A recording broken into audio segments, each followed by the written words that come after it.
로 가는 길. 오늘 창세기 3장에서 생명나무, 나무로 가는 길, 이런 말씀을 우리가 상고하실 때에 그냥 성경을 무심코 읽어 넘어갈 수 있는 구절들이 참 많습니다. 근데 그 가운데 하나님의 숨겨놓으신 놀라운 비밀이 있더라. 이걸 우리는 뭐라고 그러느냐면 영적인 교훈이고 우리에게 주시는 생명의 말씀인데 이걸 우리가 깨닫지 못할 때가 참 많습니다. 그래서 우리가 신약 성경에서 예수님이 하신 말씀을 보게 되면 어떤 사람이 밭을 갈다가 그것도 자기 밭이 아니고 남의 밭을 갈다가 덜커덩 하고 쟁기에 뭐가 걸리는 게 있어가지고 오늘 또 그 바위덩어리 하나 치워야 되나 고생하게 생겼다. 그러면서 파보니까 바위덩어리가 아니고 옛날 어떤 사람이 전쟁을 피해서 도망가면서 아마 보물을 잔뜩 묻어놨던 것 같아요. 이야 이게 뭐야. 그리고 파묻어 놓고 가가지고 자기 재산 다 정리해서 그 밭을 샀더라. 근데 우리는 이 성경 속에 있는 보물을 캐지 못하고 그냥 넘어갈 때가 많은데 오늘 본문에 있는 말씀도 그냥 쉽게 넘어갈 수 있는 말씀이지만은 이걸 안 했네. 저와 여러분들이 이 말씀을 통해서 뭔가 조금이라도 깨닫게 되고 은혜가 될 수 있기를 주의 이름으로 축원합니다. 근데 에덴 동산이 있었다. 하나님께서 에덴 동산. 근데 이게 에덴 동산이에요. 여기에 나무가 중요한 나무가 두 그루가 있는데 이게 선악과 그 다음에 또 한 그루가 있는데 이건 생명나무.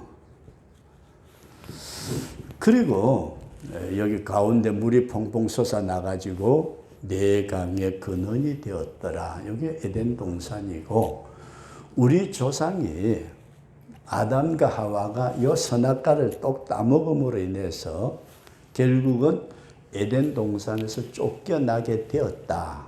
이제 쫓겨납니다. 가죽옷은 얻어 입고 은혜를 받기는 했지만은 이제 결국은 에덴 동산에서 쫓겨나는데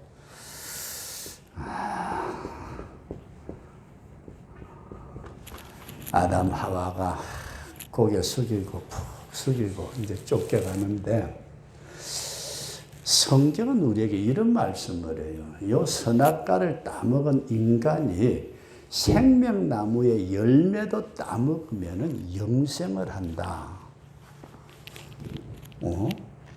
근데 문제는 저도 목회를 하면서 많은 사람들의 임종도 지켜보고 병원에도 가봤지만은 그 산소 호흡기 꽂고 그렇게 몇 달 지내면 그게 산 건가요?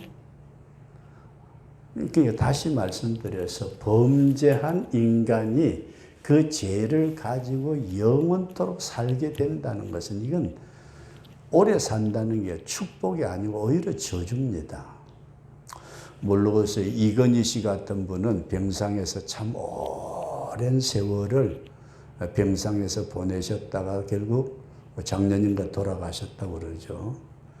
아마 주사약이라든지 그런 걸 가지고 그저 호흡만, 숨만 붙어 있도록 그렇게 한 것이 왜 사는 거냐고요. 근데 이래서 하나님은 이 선악과 따먹은 인간들이 생명나무 따먹고 그 비참한 가운데 오랫동안 고생하는 걸 볼 수가 없어가지고 가죽옷을 입히시고 그리고 쫓아내시고 그 다음에 이 인간들이 다시 들어와가지고 생명나무를 따먹을까 봐서 하나님이 요 생명나무에 가는 길을 딱 막아봤는데 이게 동쪽이에요. 동쪽. 여기다가 그룹 천사들 그 두루도는 붉음, 하염금은 이 전체 에덴 동산을 다 싸고 있는 건지 요 문을만 싸고 있는 건지 그건 모르겠어요. 그건 모르겠고 성경에는 그렇게 돼 있으니까 이 동쪽에 여기를 그룹 천사가 딱 지키고 있는데 그럼 우리 생각에 아니 이리 가도 될 끼고 요리 가도 될 끼고 요리 가도 될 끼인데 왜 하나님은 동쪽 에덴의 동쪽이라는 뭐 소설도 있고 옛날 우리나라에 그 방송국에서 뭐 연속극인가도 했다고 그래요. 뭐 그건 잘 모르겠고 저는 그렇게 했는데 도대체 이 말씀이 무엇을 의미할까? 여러분 잘 한번 보세요. 동서남북 사방에서 갈 수 있을 것 같은데도 하나님은 다른 데는 말씀하지 아니하시고 생명나무로 가는 길이 동쪽이고 그 동쪽에다가 그룹 천사들을 시켜서 지키게 하시고 그리고 두루도는 하염금으로 이 동쪽 문을 통과하지 못하게 막았다. 여기까지 이해되시면 아멘. 그러니까 다른 건 다 모르고 그냥 딱 하나 동쪽 문, 동쪽 이걸 하나님이 막으셨는데 근본적으로 생명나무에 가는 길이 동쪽 길이었다. 이 말씀입니다. 그러니까 그거 쳐다보면 그냥 그랬는가 보다 그렇게 생각할 수 있는데 여기서 여러분들에게 이런 말씀을 드리고자 합니다. 왜 동쪽일까? 왜 동쪽? 집사님 왜 동쪽만 막았어요? 집사님 집에 가려면은 앞을 대문을 통과해서도 갈 수 있고 옆집에 담 통과해서 갈 수 있고 뒤서 갈 수도 있잖아요. 그런데 하나님이 왜 에덴 동산에서 우리 조상들을 쫓아내시고 동쪽에만 막았을까? 이 동쪽이라는 의미가 뭘까? 그런 말씀입니다. 그러면서 이 말씀을 드리기 전에 저와 여러분들이 생각할 것은 선악과를 따먹었을 때 하나님이 아담과 하와를 찾아오셨는데 언제 찾아오셨죠? 서쪽에 해가 지고 어둠이 밀려오고 서늘한 바람이 불 때에 찾아오셨다. 여기에 쫓겨 선악과 따먹은 인간에게 하나님은 서산에 해가 걸릴 때, 서늘할 때 그러면은 우리가 방향을 볼 때에 서쪽은 뭘 말씀하고 있느냐? 인간에게 희망이 없다는 겁니다. 이미 해가 져서 어두운 밤.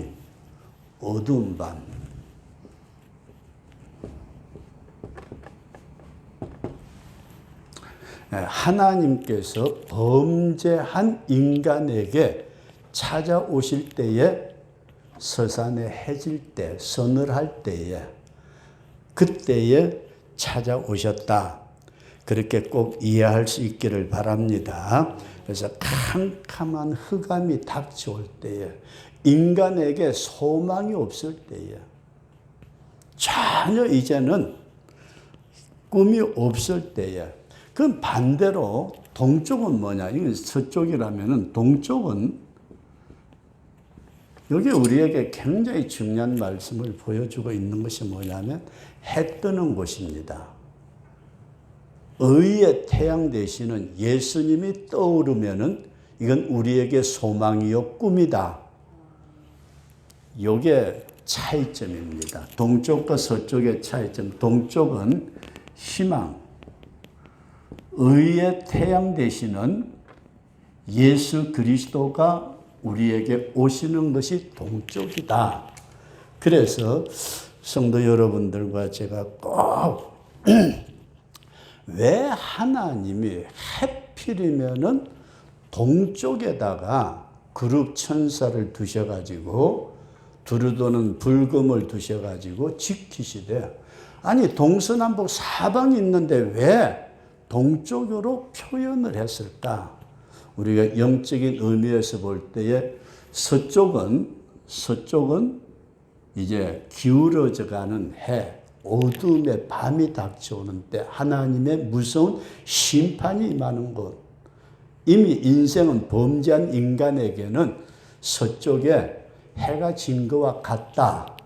근데 동쪽을 막았다는 말은 동쪽이 희망이고 의의 태양 대신 예수님이 떠오르는 인간에게 놀라운 생명과 축복을 주는 것이 동쪽에서부터 시작된다. 그렇게 먼저 전제 조건을 달고 두 번째로 보면은 이게 동쪽에 이제 우리가 단순하게 동쪽이라는 말을 쓰지만은 우리는 동쪽에 있는 문에 대한 말씀을 생각하기를 원하는 동문, 동쪽문인데 성경에는 여러 가지 문에 대해서 말씀을 하시면서도 에스겔서에 나타난 말씀을 보면은 굉장히 중요한 말씀이 있어요. 에스겔서 10장하고 그 다음에 9절 이하에 43장, 44장 여기 보면은 하나님의 성전이 있어요. 하나님의 성전이 있는데 하나님의 성전. 근데 문은 동쪽에 나 있고 근데 그 성막에는 유일하게 문이 하나이지만은 이 성소에 대해서 말씀을 하실 때는 이게 남쪽, 이게 북쪽. 근데 서쪽 문은 없어요. 서쪽 문은 없는데 성경이 우리에게 가르쳐 주고 있는 게 뭐냐면은 요 동문은 유일하게 들어가는 분이 있어요. 유일하게. 에스겔서에 나타난 말씀 보면은 하나님께서 동문으로 들어가셔가지고 여기에 머물러 때 하나님의 영광이 가득 찼더라. 동문으로 하나님이 들어가셨다. 그 다음에 두 번째로 동문으로 들어갈 수 있는 사람이 있어요. 제사장도 못 들어가요. 거기에 나타난 말씀에서 여기서 왕은 동문으로 들어갔다가 하나님 앞에서 음식을 먹고 다시 동문으로 나올 수가 있어요. 그러니까 왕이 들어가고 난 뒤에, 왕이 나온 뒤에는 동문은 반드시 닫아버립니다. 하나님이 들어가고 나가신 그 동문은 반드시 닫아버리고 다른 사람이 못 들어간다. 일반인들이 하나님을 섬기려고 할 때는 남쪽에서 북쪽으로 들어갔으면 여기서 섬기고 북쪽으로 진행하도록 되어 있어요. 북에서 온 사람은 계속해서 여기서 하나님을 섬기고 남쪽으로 나가도록. 일반인은 절대로 동문을 들어갈 수 없다. 그렇게 우리가 꼭 이해할 수 있기를 바랍니다. 왜 그랬는지 그건 하나님만이 아실 것 같아요. 그러니까 다시 말씀을 드릴게요. 에덴 동산에 우리의 조상 아담과 하와를 쫓아내시고 난 다음에 동서남북 사방에 다 들어갈 것 같은데 오직 동쪽에만 하나님이 그룹 천사를 시켜가지고 생명나무에 가는 길은 동쪽밖에 없대요. 생명나무에 가는 길을. 그래서 다른 데는 다 안 지켰는데 왜 동쪽만 지켰느냐? 우리가 아무리 생각해 봐도 쫓아내기 전에 찾아오셨을 때 주님은 서쪽에 해가 질 때 찾아오셨고 동쪽은 해 뜨는 쪽이고 우리는 주님을 의의 태양이라고 말할 때에 동쪽에 떠오르는 의의 태양 대신 예수님의 빛을 받을 때 우리에게는 새로운 생명의 역사가 있다. 그리고 성소를 섬김에 있어서 동쪽에 문이 하나 있는데 이 문은 하나님이 들어가셔서 성소의 영광으로 머무셨던 때가 있었고 임금님이 요 동문을 통해 가지고 들어가서 섬기고 동문을 통해서 나오면 이 문은 딱 닫아버려요. 오로지 왕만이 들어갈 수 있도록. 일반인들은 서쪽에서 남쪽에서 북쪽으로, 북쪽에서 남쪽으로, 이 서쪽으로 들어가서 북쪽으로 나갔다는 말씀도 없어요. 이게 방향이 무엇을 의미하는지는 자세히 모르지만은 이렇게 보시고, 그 다음에 마지막으로 말씀을 드리고자 하는 것은 예수님께서 뭐라고 그러셨어요? 예수님은 우리에게 내가 양의 문이다. 믿어지시면 아멘. 우리 주님은 문이십니다. 그러면서 예수님은 요한복음에서 또 말씀하실 때에 길이요, 진리요, 생명이 되신다. 근데 우리가 처음에 에덴 동산에 대한 말씀을 드릴 때 선악과는 하나님의 주권, 하나님의 그 의지, 뜻, 그것을 말씀했고 생명나무는 예수 그리스도다. 그래서 생명나무 되시는 예수님에게 나아갈 때에 요 성소 안에 있는 생명나무 되신 예수님을 나아간 그 문이 예수님이고 그 예수님을 통해서 여기에 나아갈 수 있다. 우리가 그렇게 이해를 하시면서 그럼 예수님이 만왕의 왕으로서 예수님은 요 동문을 통과하실 수 있는 분이시다. 믿어지시면 아멘. 예수님은 만왕의 왕. 그러니까 예수님은 왕으로서 이곳에 들어갈 수 있다는 것이에요. 그래서 우리가 제3성전이라는 말을 쓰는데 제3성전이 뭐냐 하면은 제1성전은 솔로몬이 지은 제2성전 스룹바벨인가요? 그리고 마지막 예수님이 재림하시기 전에 예루살렘에 지을 수 있는 성전을 제3성전이라 그렇게 일반적으로 학자들이 부르고 있습니다. 이해되시면 아멘. 그러니까 제3성전 그러니까 어떤 분이 그랬대요. 여의도 순복음교회는 제1성전도 있고 제2성전도 있고 제3성전도 있는데 그런 걸 말하는 게 아니고 예루살렘의 성전을 마지막 환란 때에 지은 성전을 제3성전, 거기에 우리 주님이 만왕의 왕으로 등극하실 것이다. 네, 그렇게 표현을 하는데 이 제3성전이 되었던 뭐가 되었든지 간에 성전의 동쪽 문은 일반인이 들어가지 못하도록 막아놨대요. 그러니까 성전의 제3성전이 아직 지어지진 않았지만은 만약에 지어진다면은 그 동쪽 문은 동문은 아무도 들어가지 못하게 막아놨다가 재림의 주님이 오시면 그 문이 열려지면서 주님이 들어가신다. 그렇게 우리가 이해를 하면서 여기서 예수님은 만왕의 왕이시면서 오늘 믿는 성도들은 뭐냐? 저와 여러분들은 뭐예요? 성도. 우리가 베드로전서 2장 9절 말씀을 보면은 우리 한번 따라서 하십시다. 너희는 택하신 족속이요 왕같은 제사장들이요 거룩한 나라요. 우리를 보고서 왕같은 존재라고 말씀을 해요. 여기서 여러분들에게 이 말씀이 성도는 만왕의 왕 대신 예수님하고 함께 보좌에 앉아서 우리가 다스릴 수 있는 왕권을 가질 수 있다. 그런 믿음을 꼭 가질 수 있기를 바랍니다. 저와 여러분들은 예수님은 만왕의 왕이시기에 동문으로 들어가실 수 있고 오늘 우리는 내가 예수님을 믿음으로 말미암아서 나도 무슨 문으로 들어갈 수 있다? 동문으로 들어갈 수 있다. 그 동문으로 들어간다는 말은 어디로 들어간다? 생명나무로 들어간다. 다시 우리가 이 말씀이 굉장히 중요한 말씀이에요.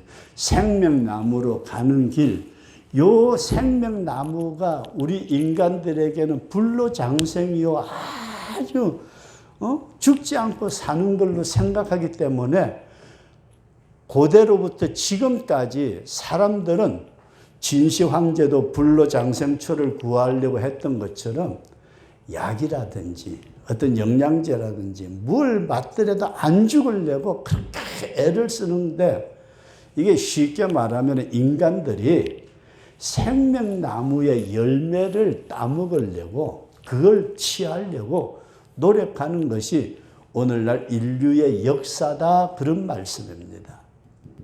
다시 말씀을 드려본다면은 하나님은 범죄한 인간들을 쫓아내실 때 생명나무로 가는 길을 막아버렸어요. 그러니까 인간들이 문명이라든지 과학이라든지 모든 걸 발전을 시키면서 목적은 생명이에요. 생명. 이해되시면 나면 그 생명을 구하려고 그렇게 종교도 만들어내고 별짓을 다 했지만은 그 동쪽으로 가는 문을 천사가 지키고 있고 불금이 지키고 있어서 이것을 지키게 하신 예수님이 들어가실 수 있는 것이지 다른 인간은 들어갈 수가 없다. 그 예수님께서 에스겔서에 나타난 말씀을 보니까 하나님이 동문으로 들어가시는데 왕인 관계로 동문으로 들어가도록 허락을 하셨더라. 그럼 오늘 예수님을 믿는 저와 여러분들은 예수님 자신이 만왕의 왕이 되시면서 우리를 왕으로 세워주셨다. 믿으시면 아멘. 꼭 이 말씀 기억하시고, 주님, 이제 나는 성부 하나님 때에 막아 놓으신 생명나무로 가는 길을 누구의 손잡고? 주님의 손잡고 나는 그 길을 갔다. 이런 믿음을 꼭 가질 수 있기를 바랍니다. 그래서 이미 우리는 예수님을 믿어서 구원받았을 때 우리는 뭘 가졌어요? 영생을 소유했다. 우리는 영생을 소유했어요. 이 영생을 어떻게 소유했죠? 요 동문을 통과해서, 동문을 통과할 때 누구와 함께? 너 혼자 가서는 안 돼. 예수님하고 같이 가게 되면은 우리는 동문을 통과해서 생명나무, 이미 주님을 나의 구주로 모신 생명을 소유했다. 이런 믿음을 꼭 가지시면서 다른 건 다 그냥 제가 성경을 이제 다음부터는 또 보기를 좀 가져와서 봐야 될 것 같아요. 성경을 적어 놓긴 했는데 우리가 이 생명나무로 이미 우리는 들어가서 영생을 소유한 생명나무가 뭐예요? 예수님이에요. 예수님을 우리는 소유했다. 우리 그런 믿음을 꼭 가질 수 있기를 바랍니다. 그래서 이 말씀, 창세기 3장 24절의 말씀에서 우리가 이상하게도 하나님은 왜 에덴 동산 전체에 동쪽으로 가는 그 문만 막으셨는데 이 동쪽으로 가는 문에게는 뭐가 목적지가 어디라고요? 생명나무였더라. 그 생명나무 들어가는 동문에는 만왕의 왕 되신 예수님이 들어가시는데 내가 예수님을 믿었을 때에 우리에게 너는 왕 같은 존재야. 나와 같이 왕노릇 하자고 우리를 불러주신 줄로 믿습니다. 이 왕이 들어가는 요 문을 통과해서 이미 우리는 뭘 가졌다? 생명나무를 내가 취했다. 주님을 우리는 맞이했다. 이런 믿음을 꼭 가지시고 동문이라는 동쪽이라는 말이 나오는데 이게 뭘까? 그저 어렵게 생각지 마시고 생명나무로 가는 믿음의 길이다. 이런 믿음을 꼭 가지시고 주님과 함께 우리 살아가는 복된 성도가 될 수 있기를 주의 이름으로 축원합니다.